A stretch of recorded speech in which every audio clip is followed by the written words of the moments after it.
The dust of Lethe settled like a sinner's shroud, a fine gray powder that coated everything in the belly of the lander. The Styx. It tasted of iron and regret, a flavor Major Kalen Rourke knew better than his own name. Outside, the jagged horizon of the rogue moon cut a wound across a sky choked with the black dust of a dead nebula.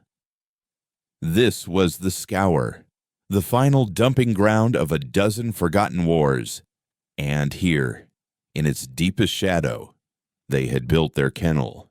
The command came not as a crisp message on a holoscreen, but as a discordant shriek of encrypted data that tore through the comm system, a sound designed to claw at the nerves. It was Protocol Umbra. Rourke didn't need to consult a lexicon. He and the 3 other men in the cramped compartment knew its meaning in their marrow.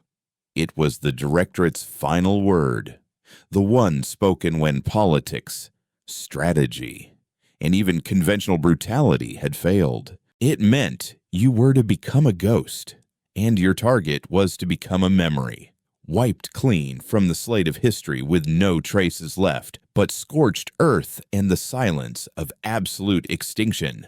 No survivors. Rourke's jaw was a knot of hardened muscle under skin tanned by the harsh glow of countless tactical displays. He looked at the others. His hounds. They weren't soldiers in the Directorate's grand fleet. They were scalpels, sharpened in the dark, their existence a classified secret, buried under so many layers of black ink that their own families had long since accepted their fabricated deaths. First was Beast, a mountain of a man whose real name had been lost to the litany of battles he'd survived. He was currently checking the power pack of his Mjolnir-class kinetic cannon, a weapon that fired hypervelocity tungsten rods capable of punching through a bunker wall and turning the occupants into a red mist. He didn't speak. He just gave a slow, or deliberate nod, the cannon's charging whine the only answer required. Across from him, Whisper sat cross-legged, seeming to take up no space at all. His face was a placid mask, but his fingers moved with a surgeon's precision, cleaning the firing mechanism of a silenced coil rifle. He was their eyes and ears, a phantom who could walk through an enemy camp and leave only questions in his wake. Finally, there was Stitch, leaning against the bulkhead, a cynical smirk playing on his lips as he calibrated the injectors on his medical rig. He was their medic, their tech splicer, their confessor. He kept their bodies from breaking and their experimental gear from exploding, usually in that order. "So," Stitch said, his voice a low rasp, "the leash is off. Who's the lucky target this time? A rogue colony, some separatist fanatics who forgot to pay their taxes?" Rourke's gaze drifted to the tactical map shimmering in the center of the compartment. It showed a single, monolithic structure on a barren worldlet designated Scylla 7, the Ascendancy. He stated, the name feeling like ash in his mouth. The Ascendancy were more than fanatics. They were a death cult, a splinter faction that had embraced illegal bioenhancements and neural augmentation until they were barely human. They believed themselves to be the next stage of evolution and saw baseline humanity as a plague to be cleansed. For 3 years, the Directorate's fleets had hammered their strongholds, and for 3 years, the Ascendancy had held their fanatical warriors and twisted science repelling every assault. Their primary cloister, Rourke continued, tapping the display. The Sanctum of Dawn. Directorate Intelligence estimates 10,000 souls inside. Military, scientific, and civilian. Whisper looked up, his pale eyes unblinking. Protocol Umbra doesn't differentiate between souls. Major. Rourke's expression was carved from stone. No, it doesn't. Our objective is total asset denial. We go in, we plant the core tap charge in their geothermal reactor, and we are off-world before this entire rock cracks open like an egg. Until then, we are the only asset on the ground. Any ascendancy forces we encounter are to be neutralized. Quietly, Stitch let out a low whistle. A core tap? They really want to make a point this time. No bodies, no wreckage, no martyrs. Just a new asteroid field. The Styx shuddered as it disengaged from the kennel's hidden docking arm, its stealth drives humming at a frequency that felt more like a pressure in the skull than a sound. They were moving, a sliver of darkness against the greater dark. The journey to Scylla 7 was a silent affair, each man lost in the cold calculus of the mission ahead. Rourke reviewed the schematics of the sanctum, a sprawling, multi-leveled fortress built into a massive canyon.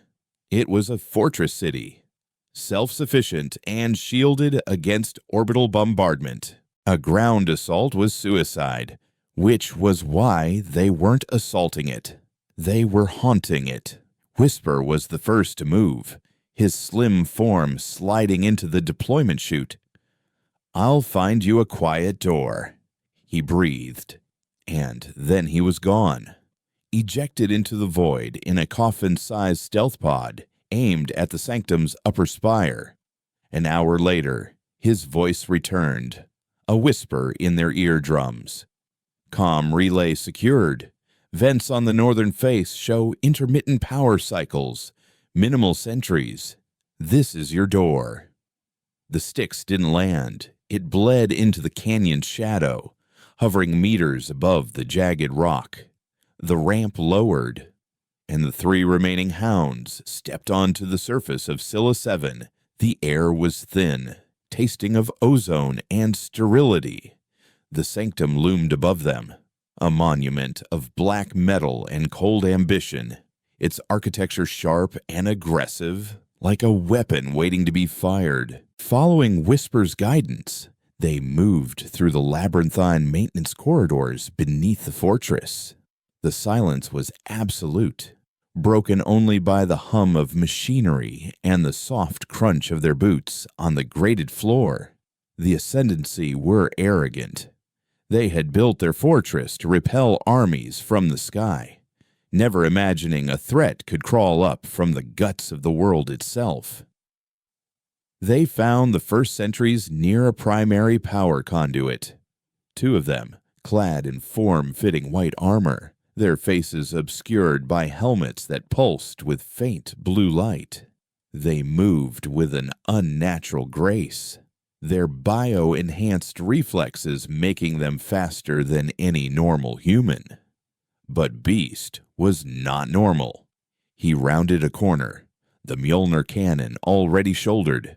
There was no thunderous roar, only a sharp, violent crack as two tungsten rods crossed the 10-meter distance in a microsecond. The sentries' chests imploded, their advanced armor rendered as effective as paper. They fell without a sound, their internal comms silenced by the sheer kinetic trauma before they could even register the attack. No alarms. They proceeded deeper, a tide of silent death. Stitch bypassed security systems with practiced ease, turning the Sanctum's own defense grid into a blind and deaf servant. They moved through barracks where soldiers slept in nutrient cradles, their dreams of genetic purity undisturbed as Rourke and Beast passed through, planting microcharges on the power junctions. They saw laboratories where things that might have once been human were suspended in nutrient vats, their bodies twisted into living weapons. Rourke felt nothing. Emotion was a liability, a weight that could drag you under in the deep, dark water of their work. They were a force of nature, an earthquake, a plague. You did not feel for the city you were leveling. You simply ensured every brick fell. The target was the primary geothermal reactor, the heart of the sanctum, located in the lowest level of the complex.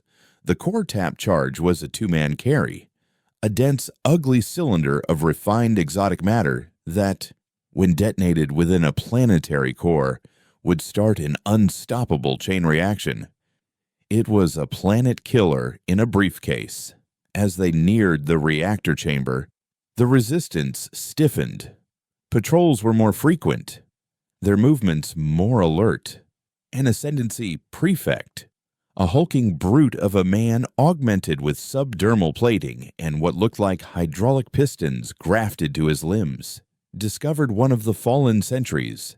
This time, the alarm blared, a jarring, alien siren that echoed through the metal halls. The hunt was over. The slaughter had begun. Rourke's voice was calm in the chaos. Beast, doorway. Stitch, cover R6. We don't stop. Beast became a living turret, planting his feet and unleashing hell. The kinetic cannon turned the quarter into a meat grinder, its tungsten slugs shredding through armor and flesh alike. The Ascendancy soldiers were fast, strong, and fanatical, but they died just like any other man when their bodies were torn to pieces. Rourke and Stitch pushed forward, dragging the core tap charge. A plasma bolt seared the air next to Rourke's head, melting a crater in the bulkhead. He didn't flinch, raising his pulse rifle and putting a 3-round burst into the chest of the shooter. The soldier's personal shield flared, absorbing 2 shots, but the third found its way through, and the man collapsed. They breached the reactor chamber, a vast, cavernous space dominated by the shimmering containment field of the geothermal tap. The air hummed with immense power. Technicians in white lab coats turned from their consoles, their faces a mixture of shock and disbelief. They reached for sidearms, but it was too late. Rourke and Stitch were already firing, their movements economical and lethal. No hesitation, no mercy, no survivors. While Beast held the doorway against a growing swarm of Ascendancy troops, Rourke and Stitch armed the charge. The sequence of codes and physical keys, a familiar, grim ritual. The device's timer began its silent countdown, 30 minutes. Whisper. Status. Rourke grunted, heaving the now armed device onto the reactor's primary coolant intake. The party's getting loud. Whisper's voice replied, calm as ever. They're scrambling fighters, but I've sliced their command network. They think they're fighting a full directorate infiltration team. They're pulling forces away from the lower levels to defend the command spire. It won't matter, Stitch muttered, checking his ammo count. In 30 minutes. None of this will be here. Let's not be here with it. Rourke ordered. Beast, fall back. We're leaving. Beast acknowledged with another salvo from his cannon that sent armored bodies flying, then retreated from the doorway, sealing it behind him with a thermite charge that melted the thick metal into a glowing slag. Their exit was a blur of controlled violence. They didn't have the element of surprise anymore, but they had purpose. They moved through the chaos they had created, ghosts in a dying machine, Ascendancy soldiers, clad in their sterile white armor, now lay in broken heaps, their pure blood staining the pristine corridors. As they reached the rendezvous point for extraction, a secondary comms hub Whisper had designated. Something was wrong. The access panel was already open. Stitch knelt beside it, his technical eyepiece glowing. Someone's been here, spliced into the deep system network. They piggybacked on my entry point. Before Rourke could process this, Whisper's voice came over the comm again, laced with a tension that was utterly alien to him. Major, you need to see this. I've intercepted the data packet they were downloading. It's not ascendancy. Stitch worked furiously, his fingers flying across the holographic interface. Got it. Routing it to your display, Major. The data scrolled across Rourke's helmet display. It wasn't ascendancy intel. It was a directorate communique, flagrantly violating a dozen security protocols. It was a direct order, stamped with the sigil of Fleet Admiral Valerius, the very man who had given them the Protocol Umbra directive. The message was concise, brutal, and clear. It was a kill order for them. Asset Cerberus has successfully deployed the device. The message read, "Their operational parameters are fulfilled. Upon their extraction from Scylla 7, their vessel, the Styx, is to be designated a rogue element. The fleet elements currently blockading the system are authorized to use lethal force to neutralize them. No witnesses, no loose ends." A cold dread, colder than the void of space, settled in Rourke's gut. The core tap charge wasn't just to erase the ascendancy. It was to erase any evidence that Cerberus had ever been there. They weren't a scalpel. They were a disposable syringe, to be used once and then incinerated. The siren of the sanctum was still screaming, but it was drowned out by the thunderous realization in Rourke's mind. The timer on the planet killer was ticking down. The fleet outside was waiting not to rescue them, but to execute them. He looked at Beast, at Stitch, at the shadows where Whisper was undoubtedly watching. His hounds, his pack. The Directorate hadn't just unleashed them. They had abandoned them in the kill zone. A final as bloody footnote in a war built on lies. The comm in his helmet crackled. It was the Styx, its automated pilot signaling its approach. A coffin, not a chariot. Major Stitch asked, his usual cynicism gone, replaced by a raw, uncertain edge. "Orders!" Rourke looked from the damning message on his display to the carnage they had wrought, and then to the faces of the only men in the universe he could trust. The leash was off, all right, but it wasn't the enemy who had unclipped it. It was their masters. "Change of plans," Rourke said, his voice quiet, but resonating with a new, terrifying resolve. The mission's not over. The word betrayal was too clean, too simple for the raw, septic feeling that flooded Kalen Rourke's veins. It was the chilling logic of it that cut the deepest. To the Directorate, they weren't heroes or soldiers. They were a function, a line of code to be executed and then deleted. He looked at the faces of his men, illuminated by the hellish red glow of the emergency lighting. Beast's knuckles were white where he gripped his cannon, the weapon a part of his own body. Stitch was staring at the kill order on his own datapad, a bitter broken laugh escaping his lips. "Well, I'll be damned," he rasped. "Valerius is cleaning house. He sends the wolves to kill the sheep, then sends the hunters to kill the wolves. It's tidy. You've got to give him that." Rourke keyed his comm, his voice a blade of ice. "Whisper, what's our window?" The reply was immediate, devoid of panic. "The core tap charge has 26 standard minutes left on its timer. The Directorate fleet is holding a standard blockade pattern, tight as a noose. They expect the Styx to make a clean burn for open space. They'll be waiting for one target, from one direction." Rourke's mind was a whirlwind of calculations, a storm of impossible odds and desperate gambles. They couldn't fight the fleet.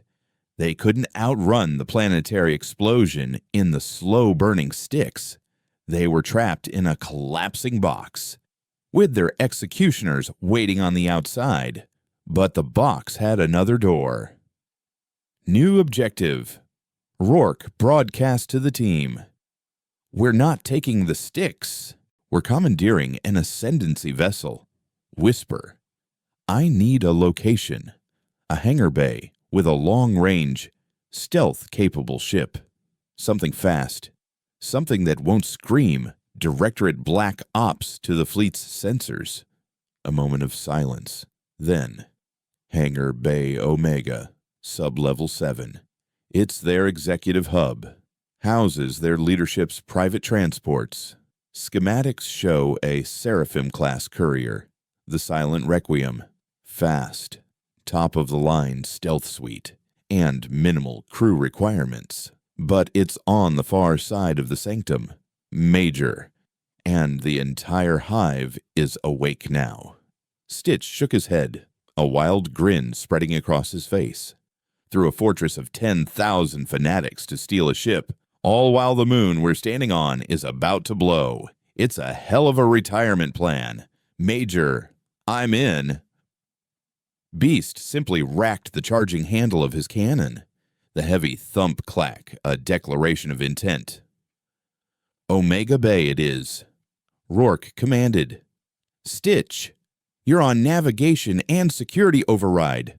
Beast, you're the battering ram. Whisper, you are our ghost. Clear the path. We move now. What followed was no longer a stealth operation. It was a blitzkrieg. They were no longer shadows. They were a force of pure kinetic violence. A single-minded entity of destruction, cutting a path through the heart of the sanctum. The corridors were no longer empty. Ascendancy soldiers, their white armor now seeming less like a uniform and more like a burial shroud, swarmed towards them. They were disciplined, fanatical, moving with the augmented speed their altered genetics gave them. But they were fighting a ghost war, defending their command spire from a phantom invasion force that Whisper's digital sabotage had convinced them was attacking from above. Cerberus was a threat they couldn't comprehend, a cancer growing from within. They charged down a primary transit corridor, and Beast took the point. He was a force of nature, a walking wall of death.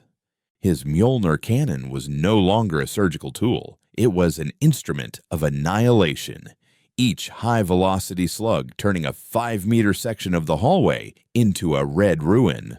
Soldiers who took cover behind bulkheads were killed when the slugs punched through the metal and tore them apart on the other side.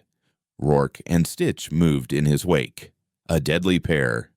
Rourke's pulse rifle barked in controlled bursts, picking off targets that tried to flank them, his aim inhumanly steady amidst the chaos. Stitch wasn't just a medic anymore, he was a combat hacker, throwing up false energy signatures on the Ascendancy's network, sealing blast doors behind them, and turning automated defense turrets against their former masters. The pristine white walls of the sanctum were painted with scorch marks and blood, the air filled with the shriek of alarms, the hiss of plasma fire, and the wet, percussive impacts of Beast's cannon. They were a nightmare given form, the Directorate's ultimate weapon now turned against the world. Whisper's voice was their guide through the maelstrom. Heavy resistance at the next junction. Praetorian Guard. The Praetorians were different. They weren't the rank-and-file soldiers. Taller, broader, their armor a burnished gold instead of white. They were the Ascendancy's elite, the so-called pureborn, gene-forged from birth for combat. They carried energy shields and heavy particle beams. They met Cerberus at the junction to the central spire, a wide, circular chamber. The 4 Praetorians formed a phalanx, their shields locking together to create a solid wall of shimmering blue energy. Shields are too strong for the slugs. Beast roared, the first note of frustration in his voice as his shots splashed harmlessly against the barrier. Stitch, can you overload them? Stitch was already working, his fingers a blur over his wrist-mounted interface. Trying. Their tech is a closed loop. Damn it, I need a direct connection. Rourke made a decision in a fraction of a second. Whisper. I need a distraction. High. 2 levels above them. A series of coolant pipes exploded, venting superheated steam into the ventilation system. Alarms blared on the Praetorians' displays, their attention momentarily diverted. It was all Rourke needed. Beast. Suppress Stitch. With me. Rourke and Stitch broke from cover, sprinting towards the shield wall. Beast laid down a torrent of fire, not to penetrate, but to blind. The constant impacts against the shields creating a blinding strobe effect. Plasma bolts from the Praetorians seared the air around them. Rourke felt the heat wash over his armor. He slid the last few meters, slamming his shoulder into the base of one of the shields. The impact jarred him to the bone, but it gave Stitch the opening he needed. Stitch slapped a data spike onto the shield's emitter, his rig instantly interfacing with the Praetorian suit. Got you. You gilded bastard, he hissed. The shield flickered, sputtered, and died. The Praetorian behind it had a moment of stunned surprise before Beast's cannon erased him from existence. The phalanx broke. The fight was short and brutal. Without their linked shields, the Praetorians were just bigger targets. Rourke put a grenade at the feet of one, the explosion shattering its armor and sending it tumbling. Beast charged the third, using his cannon as a battering ram, the sheer force of the impact caving the Praetorian's chest in. The last one fell to a single, silent shot from a darkened archway above. A small, perfectly placed hole appeared in its helmet, and it collapsed like a puppet with its strings cut. Whisper. Path to Hangar Omega is clear, the ghost said in their ears. Timer is at 9 minutes. They ran. The final stretch was a desperate, lung-burning sprint through service tunnels and transport platforms. They could feel a low, deep vibration through the floor of the sanctum, a resonance that hadn't been there before. The planet was starting to die. Hangar Bay Omega was vast, a cathedral of polished chrome and cold ambition, gleaming. Blade-like ships rested on magnetic cradles. And there, in the center, was the silent Requiem. It was a thing of beauty and malice, its hull the color of a starless midnight, its lines so sharp they seemed to cut the air. It was a predator at rest. The bay was not empty. A skeleton crew of technicians and a full squad of hangar guards were scrambling, trying to prep a ship for launch. The Cloister's high command attempting to flee the chaos Cerberus had sown. The guards opened fire the moment they saw them. The fight was a swirling, close-quarters melee amidst the launch cradles. Stitch took a plasma bolt to the leg, his suit's armor glowing cherry red at the impact point. He screamed, not in pain, but in fury, and fired a salvo of micro-missiles from his rig that turned 2 guards into flaming statues. Beast was a whirlwind of destruction, his ammo finally spent, now using the Mjolnir cannon as a colossal club, shattering bones and crushing helmets with every swing. Rourke fought with the cold precision of a machine, securing the ramp of the Requiem. Get aboard, Stitch. Can you fly this thing? It's a standard grav drive with a stealth overlay. I can make it dance. Major Stitch yelled, dragging his wounded leg up the ramp. He plugged his interface directly into the ship's console. Lights flickered to life. The canopy of the cockpit shimmered, showing the chaos of the hangar outside. Beast clambered aboard, dragging the bodies of 2 guards with him, and sealed the ramp. A moment later, A shadow detached itself from the ceiling rafters and coalesced into the form of Whisper, who landed silently on the deck beside Rourke. All 4 hounds were aboard. 3 minutes, Whisper said, his voice quiet. Stitch, get us out of here, Rourke ordered, strapping himself into the co-pilot's seat.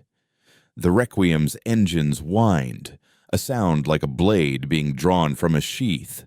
The magnetic clamps holding it hissed and retracted. I can't just fly out, Stitch grunted, his face pale with pain and concentration. The hangar doors are sealed. Then make a new one. Beast roared from the small aft compartment. Stitch grinned, his teeth stained with his own blood. My thoughts exactly. He diverted all power to the forward particle cannons.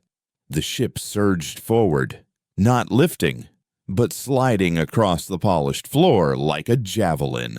It slammed into the massive bay doors with a deafening shriek of tearing metal. The doors buckled, groaned, and were ripped from their moorings.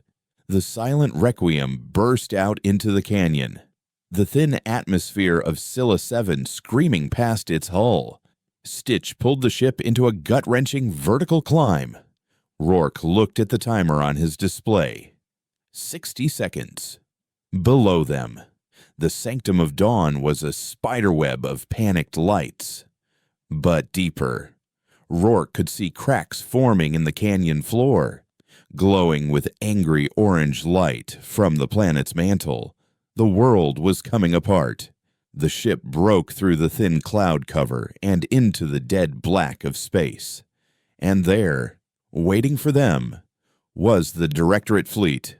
3 cruisers, 6 frigates, forming a perfect cage. Their comm crackled to life. It was Admiral Valerius, his voice not on a screen, but an open, system-wide broadcast, cold and clear.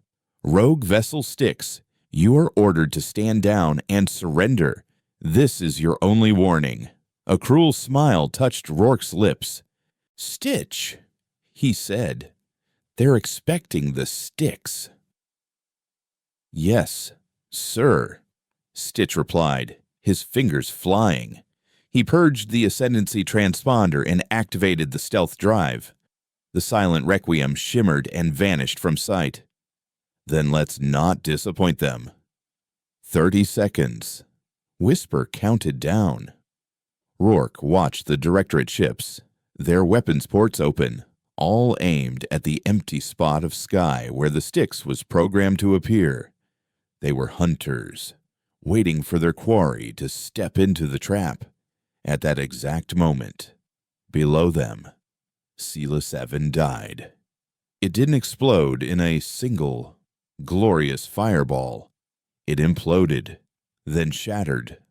The planet fractured, the core tap charge unleashing a wave of gravitational distortion that tore it to pieces.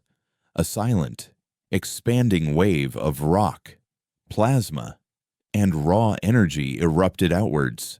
A wave of absolute annihilation. The shockwave of a dying world. The Directorate fleet was caught completely off guard. Their shields flared, absorbing the initial wave of energy. But the physical debris was another matter. A chunk of planetary crust, the size of a small city, slammed into one of the frigates, peeling it open like a can. The blockade broke, ships scattering to avoid the expanding debris field. And in that chaos, a single black ship, running silent and cold, slipped through the gaps, its engines burning just enough to ride the edge of the shockwave outwards. A ghost born from the grave of a moon. They were out, they were free, but they were adrift in a hostile galaxy, with the blood of thousands on their hands, hunted by the very masters they had once served. The mission was over.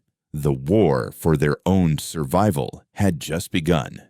The silence inside the silent Requiem was a living thing, thick and oppressive, broken only by the low, organic hum of its alien systems. In the aftermath of their escape, adrenaline gave way to a profound, chilling quiet. They were adrift, a single speck of stolen technology in the infinite, hostile black, running from a ghost fleet that had already declared them dead. In the ship's small medbay, Rourke worked under the cold blue light of a diagnostic scanner, treating the plasma burn on Stitch's leg.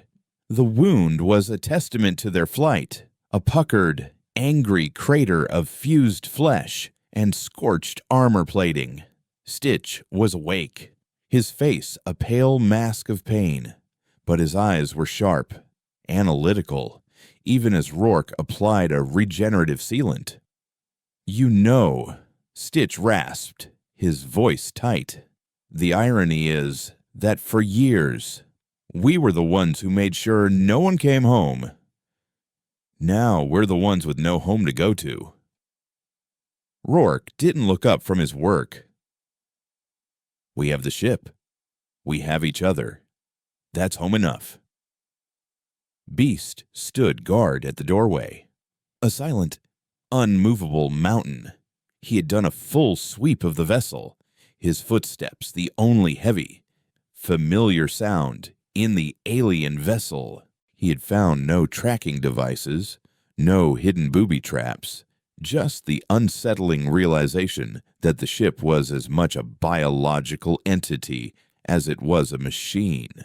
Its conduits pulsed with a faint, slow rhythm, and the air cycling through the vents had a strange, metallic sweet scent, like ozone and blood. In the cockpit, Whisper sat before the main console, his consciousness seemingly merged with the ship's systems. His fingers didn't type, they drifted over the crystalline controls, a silent communion with the Ascendancy's machine spirit. "The ship is clean," Whisper announced, his voice echoing in their comms. "A ghost in their own machine. Its stealth drive is adaptive. It doesn't just mask our signature, it actively samples ambient radiation and projects a false image. We can look like an asteroid, a civilian freighter, or simply nothing at all. The Ascendancy built a true phantom." "Can we trust it?" Rourke asked, finishing the dressing on Stitch's leg. "It responds to our commands," Whisper replied, "but its core logic is alien. I can feel its systems learning, adapting to us. It is curious." Rourke moved to the cockpit, standing behind Whisper. The starfield outside was an indifferent tapestry of diamonds on black velvet. They were in the unclaimed territories, a lawless stretch of space between galactic arms where empires faded into myth. "What's the official story?" Rourke asked.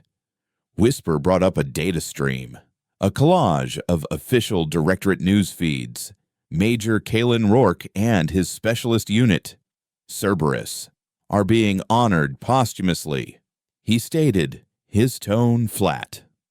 According to the official report, the Styx was lost in a catastrophic reactor failure during the final assault on the Ascendancy stronghold. You died, heroes. Major, your names will be carved into the memorial wall on Terra. So Valerius gets his tidy little story.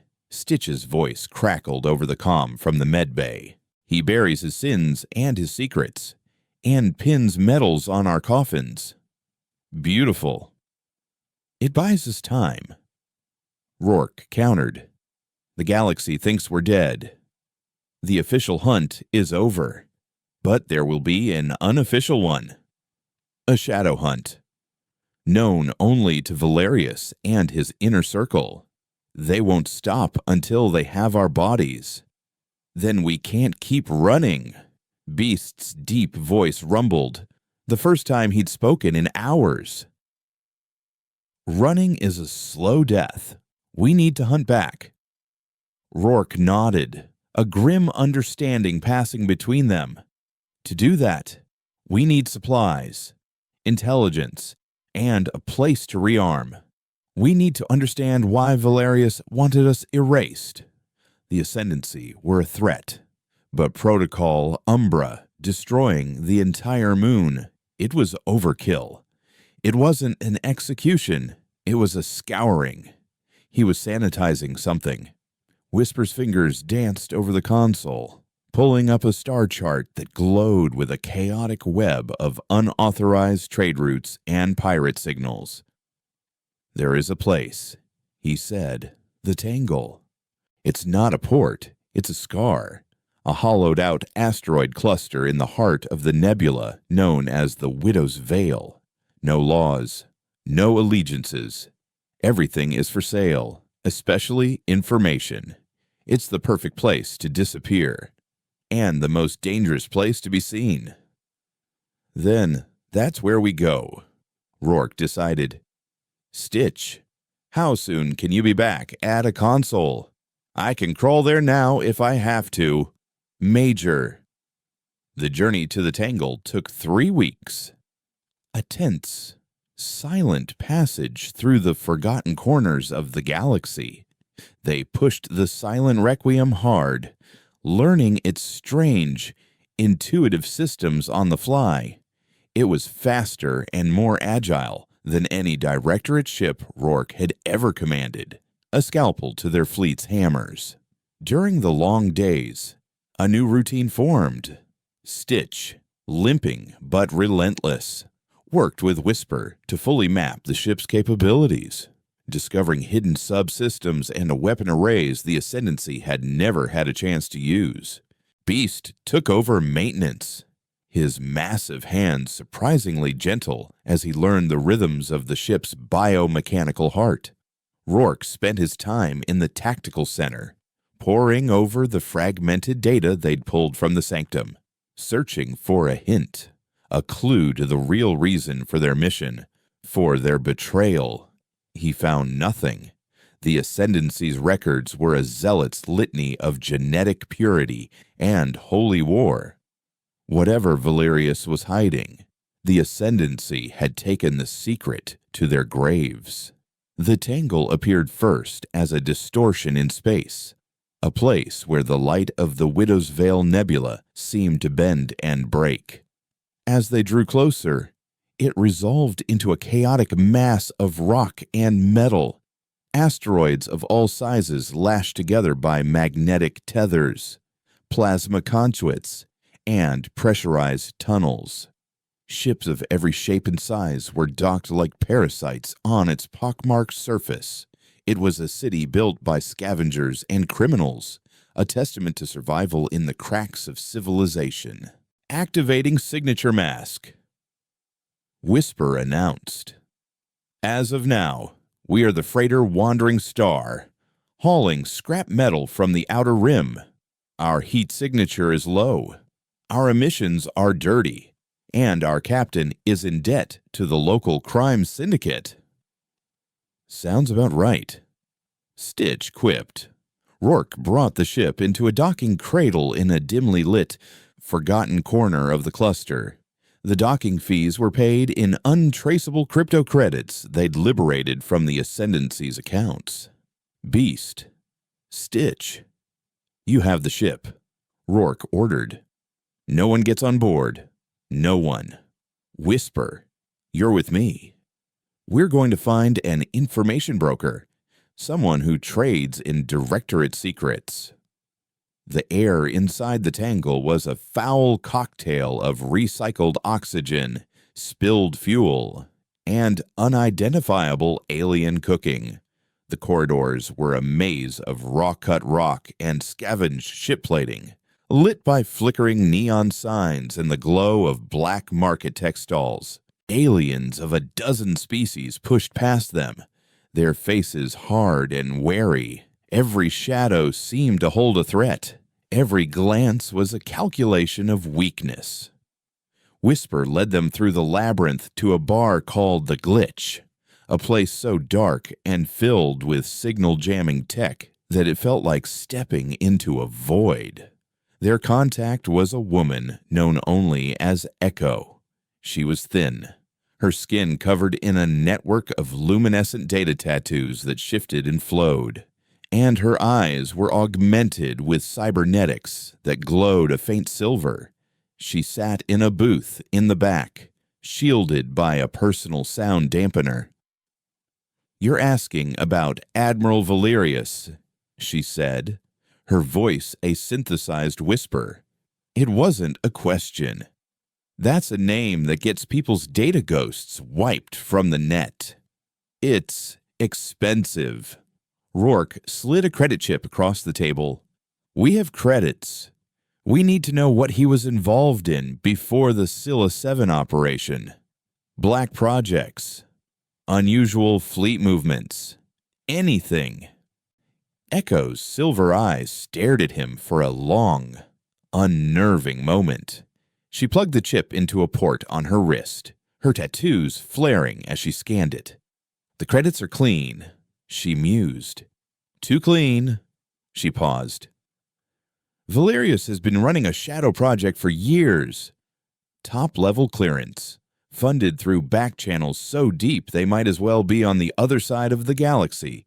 It's called Project Chimera." "What is it?" Whisper asked, his voice barely audible. Echo's lips tightened. "That's where the data trail dies. But I know this, it involves a lot of missing research vessels, a lot of dead scientists, and a quarantine zone so tight that not even light gets out. He's been moving something, or someone, to a black site in the Hades caldera."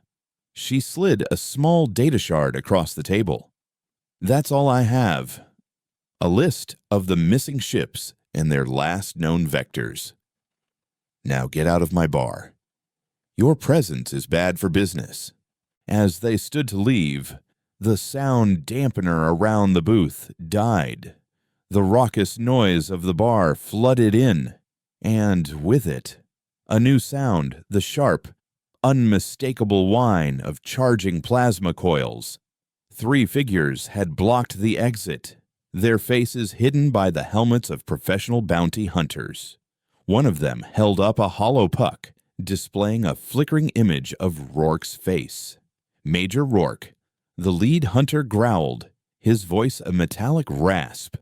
"The shadow directive pays well. You and your friends are coming with us. Dead or alive." Echo was already gone, vanished into a hidden panel behind her booth. The trap was sprung. Rourke and Whisper moved in the same instant. Rourke kicked the table over, its heavy metal frame providing a moment's cover as he drew his sidearm. Whisper seemed to melt into the shadows, a wraith in the dim light. The bar erupted into chaos. Patrons screamed and dove for cover. The hunters opened fire, plasma bolts stitching lines of molten heat across the overturned table. Rourke fired back, his shots precise, aimed at the joints in their armor. Whisper reappeared behind the hunters, his silenced coil rifle spitting nearly invisible darts. One of the hunters stiffened and collapsed, a thin trail of smoke rising from the back of his neck. The lead hunter roared in anger, turning his heavy plasma repeater on Whisper's last known position, blasting a hole in the wall. It gave Rourke the opening he needed. He vaulted over the bar, firing as he moved, his bullets sparking against the hunter's chest plate. He closed the distance, slamming his shoulder into the man and driving a combat knife up under his helmet, severing the life support conduits. The last hunter, seeing his 2 comrades fall in a matter of seconds, hesitated. It was a fatal mistake. A tungsten rod, fired from the entrance of the bar, slammed into his chest with enough force to lift him off his feet and pin his corpse to the far wall. Beast stood there, his Mjolnir cannon smoking. He had disobeyed orders. Rourke met his gaze. Beast just gave a slow, subtle nod. They were a pack. They didn't leave anyone behind. "Let's go." Rourke snapped. They fought their way back through the corridors of the tangle. Alarms now blaring. Their cover was blown. They were no longer ghosts. They were targets. They reached the docking bay to find Stitch providing cover fire from the Requiem's open ramp. A pulse turret set up beside him. "Took you long enough," he yelled over the gunfire. They scrambled aboard, the ramp sealing behind them as Stitch gunned the engines. The silent Requiem tore itself from its docking clamps with a scream of protesting metal and blasted out of the tangle, a few opportunistic pirate fighters giving chase. But they were no match for the Ascendancy ship. Stitch pushed the grav drive to its limit, and they left their pursuers behind, vanishing back into the starless dark. Once they were clear, an exhausted silence fell over the cockpit. They were alive, but their sanctuary was gone. They were on the run again. Rourke pulled the data shard from his pocket. "Stitch," he said, his voice grim. "Let's see what we paid for." Stitch plugged the shard into the console. For a moment, there was only encrypted gibberish. Then, he isolated a fragment, a single file that wasn't as heavily protected as the rest. It wasn't a project brief or a scientific paper. It was an inventory log, a list of biological samples and containment units, all destined for a facility codenamed Tartarus in the Hades caldera. The cargo was listed under the heading Project Chimera Live Specimen Acquisition, and next to it was a species designation, one Rourke had only ever read about in xenobiology texts about ancient, extinct threats. The Nephilim. They weren't extinct, Whisper breathed, his voice filled with a chilling awe. Rourke stared at the screen, the pieces clicking into place with horrifying clarity. The Ascendancy, with their obsession with genetic purity and biological augmentation. Valerius's secret project, the absolute, total sterilization of Scylla 7. The Ascendancy didn't just worship evolution, Rourke said, the cold realization washing over him. They found it. They found the Nephilim and Valerius. He wasn't trying to destroy them. He was trying to take their research, their specimens. Protocol Umbra wasn't a cover-up for a simple black ops mission. It was a cover-up for the theft of a biological weapon that could change the balance of power in the galaxy forever. And Cerberus had been sent in to wipe the slate clean, ensuring no one but Valerius knew what was really hidden on that dead moon. They now had a name and a destination. The Hades caldera. They were no longer just running. They were hunting the truth.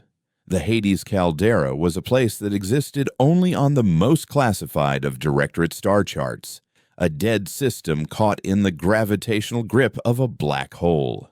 It was a cosmic graveyard, a place where stars came to die, and secrets came to be buried. The silent Requiem drifted through the system's outer edge like a shard of obsidian, its hull cloaked in a veil of nothingness, a ghost slipping through the gates of the underworld. Inside, the atmosphere was thick with a tension that felt heavier than gravity itself. For 2 weeks, they had been piecing together the puzzle from Echo's data shard. Stitch and Whisper had worked in tandem, their combined genius prying open the encrypted layers of Directorate logistics files, peeling back the lies one layer at a time. The picture that emerged was more terrifying than Rourke could have imagined. Project Chimera was not just a research initiative, it was Valerius's obsession. For over a decade, he had been funneling unimaginable resources into a secret war, a hunt for remnants of the Nephilim, a species thought to be a terrifying legend, a boogeyman used to frighten disobedient colony worlds. The Nephilim were described in the fragmented data as a race of perfect predators, creatures capable of biological assimilation and mimicry, able to absorb the genetic material of other species and integrate it into their own. They were the ultimate evolutionary weapon. The Ascendancy didn't just find a few dormant spores. Whisper explained, his voice low as he gestured to a holographic display in the ship's briefing room. The display showed a 3D model of a complex biological structure, something that looked like a cross between a living organism and a crystalline virus. They found a hive, a living, breathing Nephilim entity, hibernating deep beneath the surface of Scylla 7. They weren't worshipping it. They were trying to control it, to splice its genetic code into their own soldiers to create their pureborn. And Valerius found out. Rourke finished, his fists clenched. He didn't want the galaxy to know the Nephilim were real. He wanted them for himself.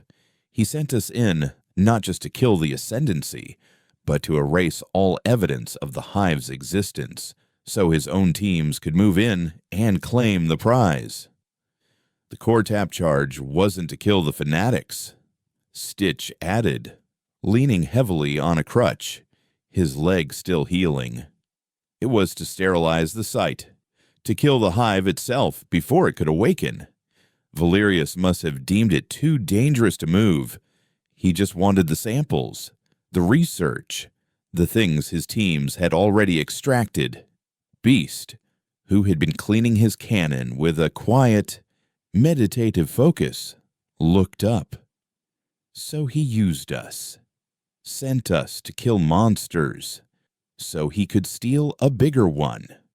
The target was Tartarus, Valerius's black site, a research station built into a rogue asteroid deep within the caldera's accretion disk. It was shielded, cloaked, and defended by a private fleet loyal only to the Admiral. A direct assault was impossible. "We can't fight our way in," Rourke stated, looking at his pack. "So we do what we do best. We become ghosts." Their plan was desperate, a razor-thin gamble that relied on their unique skills and the adaptive stealth of the Requiem. They would not approach Tartarus as a warship, but as a piece of the system's natural debris. For days, they drifted, allowing the ship's hull to gather a coating of cosmic dust and micrometeoroid impacts, weathering it until it was indistinguishable from the millions of other rocks tumbling towards the black hole. Whisper fine-tuned the signature mask, making the ship appear as a cold, dead chunk of iron-rich asteroid, its heat signature bleeding away into the background radiation of the caldera. The final approach was a masterclass in silent running. Stitch powered down every non-essential system, plunging the ship into a cold, near total darkness. They lived on emergency life support, the air growing stale and thin. They moved by inches, using minimal thruster bursts that mimicked the random tumbling of a natural object. The Directorate picket ships, sleek, shark-like destroyers, passed them by without a second glance, their sensors registering nothing more than a worthless piece of rock on a decaying orbit. "We're past the picket." Whisper's voice was a faint whisper in the dark cockpit. "Approaching Tartarus." The station came into view, a dagger of black metal and cold blue lights embedded in a massive, jagged asteroid. It was a fortress, its surface bristling with weapon emplacements and sensor arrays. But it had one potential weakness, a flaw born of arrogance. It draws its power from the accretion disk itself, Stitch explained, his face illuminated by the faint glow of his console. They have massive energy collectors on the dark side of the asteroid, facing the black hole. They're heavily shielded, but the maintenance hatches for the conduits have to be opened periodically for diagnostics. They won't be expecting anyone to come from that direction. Rourke's voice was steady in the dark. "Whisper, you're on infiltration. Get inside, access their primary systems, and find out what Valerius is doing with the samples. And find us an exit strategy. Stitch, you'll be his eyes and ears from the ship. Beast, you're with me. We're going to create a diversion. A loud one." Whisper slipped into the station like smoke, using a maintenance cycle to get through an energy conduit hatch. He moved through the station's service tunnels, a phantom in the machine. Meanwhile, Rourke and Beast took a small, repurposed mining pod from the Requiem's cargo bay. Their target was one of the station's primary communication arrays, located on a precarious outcrop far from the main habitat. The plan was simple: plant explosives, make a lot of noise, and draw the station's security forces away from the labs where Whisper was working. The spacewalk was treacherous, the gravitational tides of the black hole threatening to tear them from their magnetic grips. They reached the comms tower, a spindly, fragile structure, and began planting the charges. They had just armed the last one when their comms crackled. It was Whisper. "Major, you're not going to believe this. The Nephilim samples aren't just being studied, they're being integrated." "What do you mean, integrated?" Rourke demanded, his blood running cold. "They're creating hybrids. Major, splicing Nephilim DNA with human subjects. The project isn't just about creating a weapon, it's about creating a new kind of soldier. A chimera." He sent a visual feed to Rourke's helmet display. The images were the stuff of nightmares. Humanoid figures suspended in nutrient tanks, their bodies twisted and warped. Some had chitinous plates growing from their skin. Others had limbs that ended in razor-sharp claws. One of them opened its eyes, and they were not human. They were black, multifaceted orbs, filled with a cold, alien intelligence. But that's not the worst of it. Whisper continued, his voice strained. "Valerius is here. He arrived 2 days ago. He's overseeing the final phase of the project himself. And he's brought something with him. There's a containment unit in the primary lab, level 0, shielded with technology I've never seen before. The energy readings are off the charts. It's not a sample. Major, it's a source." At that moment, alarms blared across Tartarus. A proximity alert flashed on Rourke's display. They had been spotted. A security skiff launched from the main hangar, speeding towards their position. "Time's up." Beast grunted. "Blow it," Rourke ordered. He hit the detonator. The communication array erupted in a silent, brilliant fireball, a beacon of defiance in the dark. The explosion drew the attention of the entire station. Security teams scrambled. Skiffs were launched, and internal blast doors began to seal. It was the diversion they needed. "Whisper, get out of there," Rourke yelled, as he and Beast began their perilous retreat back to the mining pod. "Negative. Major." Whisper's reply was chillingly calm. "I'm going to level 0. I have to see what's in that containment unit. That's a suicide run. We knew the risks. This is bigger than us now. If Valerius succeeds, he won't just control a weapon. He'll unleash a plague." The line went dead. Rourke and Beast made it back to the Requiem. The small pod buffeted by weapons fire from the pursuing skiffs.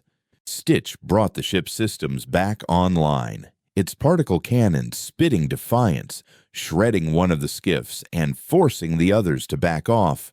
They were exposed, their cover blown. But they had bought Whisper time. Inside Tartarus, Whisper moved through the chaos. A ghost in a storm. He bypassed lockdown protocols, using the station's confusion against it. He reached level 0, the heart of the project. A massive, sterile laboratory that felt more like a temple. In the center of the chamber was the containment unit. It was a cube of shimmering, translucent material, and inside was a creature. It looked vaguely humanoid, but its form was fluid, constantly shifting, its skin the color of oil on water. It had no discernible features, no face, no eyes, but Whisper could feel its consciousness, a silent, screaming pressure against his mind. It was a pure Nephilim, the source. It's alive. Whisper breathed into his calm, broadcasting on a secure, low-power frequency. It's not just a specimen, it's a queen. Standing before the containment unit, his back to the entrance, was Admiral Valerius. He was not in uniform, but in a sterile, white lab coat. He was talking to the creature, his voice calm, reverent. Soon, Valerius said, "Your children will be ready, and together, we will cleanse this galaxy of its weakness. We will bring about the next stage of evolution." The door to the lab hissed open. 2 guards entered, dragging a struggling scientist between them. "Admiral," one of the guards said, "we have another failure. The subject's human DNA is rejecting the splice. Catastrophic cellular decay." Valerius turned, his face a mask of cold disappointment. "Then the specimen is useless. Feed it to the mother."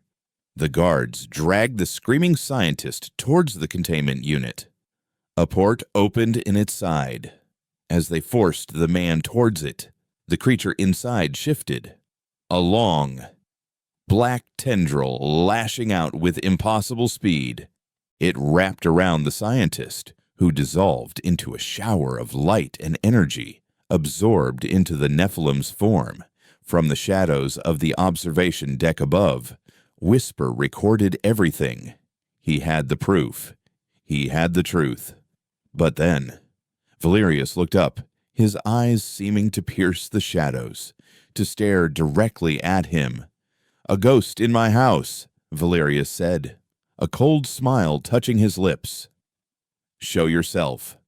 Alarms blared specifically in Whisper's location. The hunt was no longer station-wide.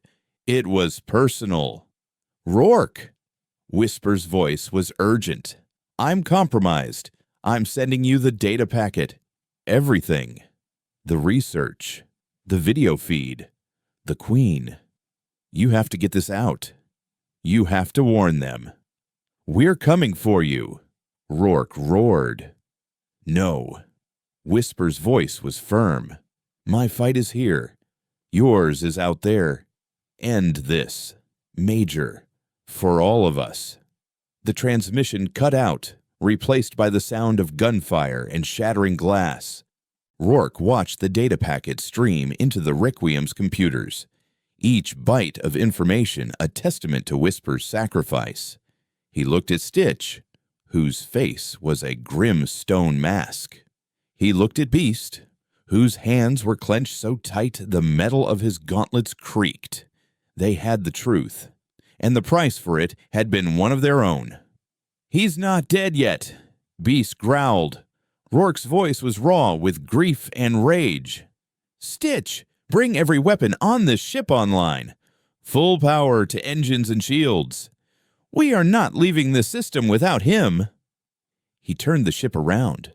No longer a ghost, but an avenger. The silent Requiem was no longer running. It was turning back into the heart of the fire, back to the gates of hell to reclaim one of its own. The rage that coursed through Kalen Rourke was a white-hot nova, burning away the cold, calculated precision that had defined him for years. There was no more strategy, no more stealth, only the primal, unwavering loyalty of a pack leader whose own had been torn away. Whisper was not just an asset, he was a brother, forged in the crucible of 100 unseen wars. Leaving him behind was not an option. It was a violation of the only law that still mattered. Stitch, give me everything you've got on the station's layout. Rourke's voice was a low growl that vibrated through the cockpit. I want power conduits, structural weaknesses, ammo storage. I want to know where to cut so this entire damned fortress bleeds out. On it, Major, Stitch replied, his fingers a blur across the console, his grief channeled into furious efficiency. Whisper's data packet included a full schematic. He mapped the whole place before he went dark. He gave us the damn keys to the kingdom. Beast stood behind them, the Mjolnir cannon now magnetically clamped to his back, in his hands. He held a massive plasma cutter salvaged from the mining pod, its industrial hum a promise of brutal, close-quarters combat. I will tear that station apart piece by piece, he vowed, his voice a guttural rumble. The silent requiem, no longer feigning dormancy, came alive. Its alien hull shimmered as the stealth field dropped, revealing the predatory black form beneath. Engine output surged, pushing the ship into a violent, high-G burn directly towards Tartarus. The Directorate picket ships, caught off guard by the sudden aggression from what they had assumed was debris, scrambled to intercept. Warning! The ship's synthetic voice announced. Multiple weapon locks detected. Let them lock. Rourke snarled. Stitch, target their lead destroyer. I want you to use the scythe emitters. Let's see what the Ascendancy's top-of-the-line hardware can really do. The scythe emitters were a weapon they had discovered buried in the ship's core systems, something Stitch had theorized was more of a supercharged energy wave than a conventional beam. As the Directorate destroyer opened fire, Stitch unleashed it, a wave of pure, shimmering distortion, invisible to the naked eye, erupted from the Requiem. It wasn't a blast. It was an unmaking.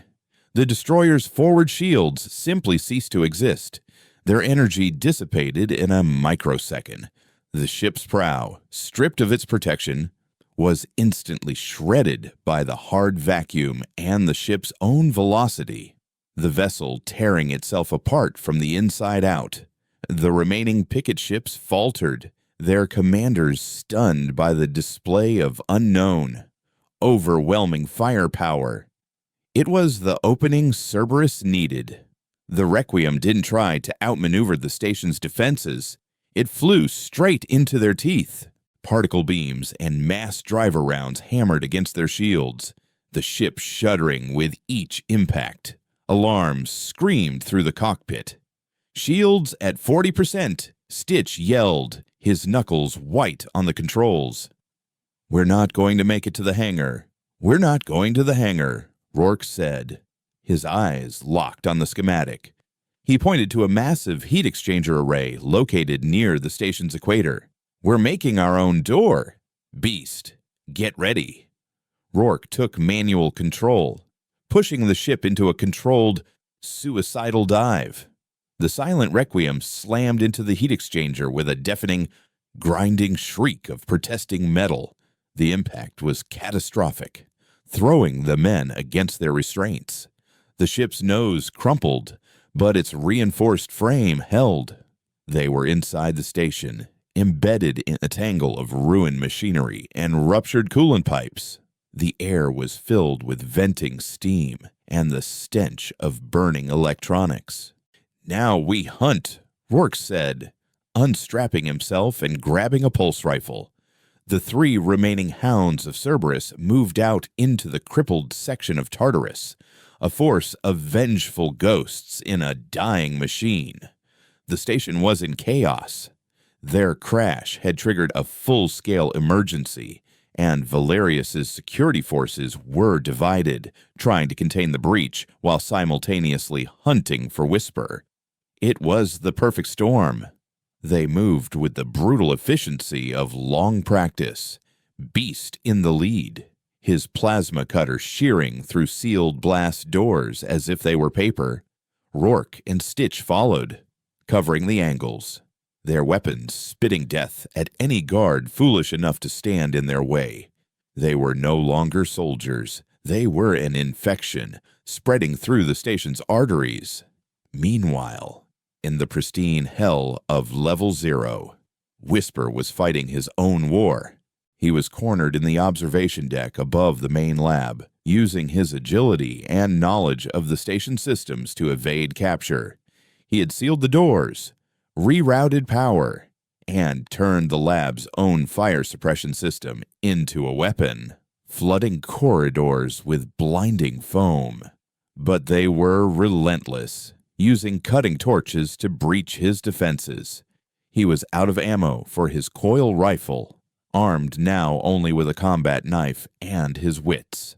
Below him, Valerius watched the chaos with an unnerving calm, standing before the Nephilim Queen as if the station weren't tearing itself apart around him. "Your friends are impressive, assassin," Valerius said, his voice amplified through the lab speakers. "So much loyalty, so much wasted potential. But they are too late. The transference is already beginning." A series of conduits descended from the ceiling, attaching to the Nephilim's containment unit. A low, powerful hum filled the air as energy was channeled into it. The creature inside began to glow, its fluid form writhing. "You see," Valerius continued, his voice taking on a fanatical edge, "I am not merely controlling it. I am communicating with it, offering it a new vessel, a new beginning for its species, merged with the best of ours. It will be the birth of a god, and I will be its prophet." Rourke, Beast, and Stitch blasted their way onto the command level, just outside the labs. They were met by the station's elite guard, soldiers in black armor who were faster and stronger than the regular grunts. They were the early-stage chimeras. The fight was a brutal, close-quarters affair. Beast was a whirlwind of destruction, his plasma cutter and raw strength a match for their augmented abilities. But as he cut one down, another would take its place. Stitch, providing cover fire from a junction, took a round to the shoulder, his bad leg giving way. He propped himself against a bulkhead and kept firing. Rourke saw their momentum failing, and they were being overwhelmed. Whisper, he roared into the comm, "A desperate, last-ditch call. If you can hear me, we need a way in." Now, in the observation deck, Whisper heard the call. He looked down at the lab, at Valerius and his obscene god in a box. He saw his brothers being cut down on the monitors. He made a choice. He placed his last explosive charge, a small, powerful breaching device, on the thick, reinforced glass of the observation window. He didn't run. He turned to face the guards who were finally cutting through the door behind him. "For the pack," he whispered. The explosion shattered the observation deck. The blast tore through the lab, sending shards of glass and metal flying. Valerius was thrown to the ground. The conduits attached to the Nephilim Queen's tank ruptured, showering the chamber in volatile energy. The containment field flickered, destabilized. The blast also tore a hole in the ceiling of the corridor outside, creating a new entrance. Rourke saw his chance. Beast through the ceiling. Beast needed no other command. He used his immense strength to pull himself up through the twisted wreckage and into the lab, landing amidst the chaos. Rourke was right behind him. They saw Valerius scrambling to his feet, his face a mask of fury. They saw the flickering containment unit, and they saw Whisper impaled by a shard of metal, his life bleeding out onto the pristine white floor, but his gaze fixed on them. A final, silent order in his eyes. Finish it. Rourke's rage became a cold, perfect singularity. He raised his rifle, ignoring the guards, ignoring Valerius, and fired every remaining round into the destabilized containment unit. The energy field collapsed, with a sound that was not a sound, a psychic scream that tore at the fabric of their minds. The Nephilim Queen was free. It poured from the shattered cube, a torrent of living shadow and iridescent light. It had no form, only a purpose, hunger, and propagation. The Chimera guards, its children, froze, then turned on their creator, Valerius, their new instincts overriding their old loyalties. But the queen was faster. A tendril of shadow lashed out, and Valerius, the would-be prophet, dissolved into screaming light, his ambition consumed in an instant. The creature, now swollen with energy, turned its non-gaze on Rourke and Beast, but it was wounded, its physical form unstable from the violent release. Stitch's voice crackled over the comm, weak but urgent. "Major, the Requiem! The crash ruptured its core. It's going critical. The whole station's going to blow." This was their only chance. "Beast!" Rourke yelled. "Get Stitch. Go." Beast hesitated, looking from the dying queen to his commander. "Go. That is an order," Rourke screamed, with a roar of anguish. Beast scooped up the wounded Stitch and began the impossible retreat back to the crippled, dying ship. Rourke stood his ground, alone, facing the abomination he had unleashed. He drew his combat knife, the last of his weapons. He was Major Kalen Rourke. He was the Alpha of Cerberus, and he did not run. He charged, a final nascent defiant act against the dying god, the silent Requiem. With Beast at the helm and Stitch navigating, tore itself free from the station's wreckage just as Tartarus detonated. The ship's core, the Nephilim Queen, and the station's reactors all went up in a single, silent, cleansing flash of pure white light, erasing Valerius's legacy and all his sins from the universe. Adrift in the Hades caldera, two men, the last of the hounds, watched the funeral pyre of their brothers. They were scarred, broken, and utterly alone. They had the truth. They had the evidence of Valerius's madness on the ship's computers. They could go public, expose the Directorate, and perhaps ignite a civil war. Or they could disappear, letting the galaxy believe the lie that heroes had died on Scylla 7. Beast looked at Stitch, who was already working to patch the ship's gaping wounds. "Where to now?" he rumbled, his voice heavy with loss. Stitch brought up a star chart. The glittering web of the galaxy spread before them.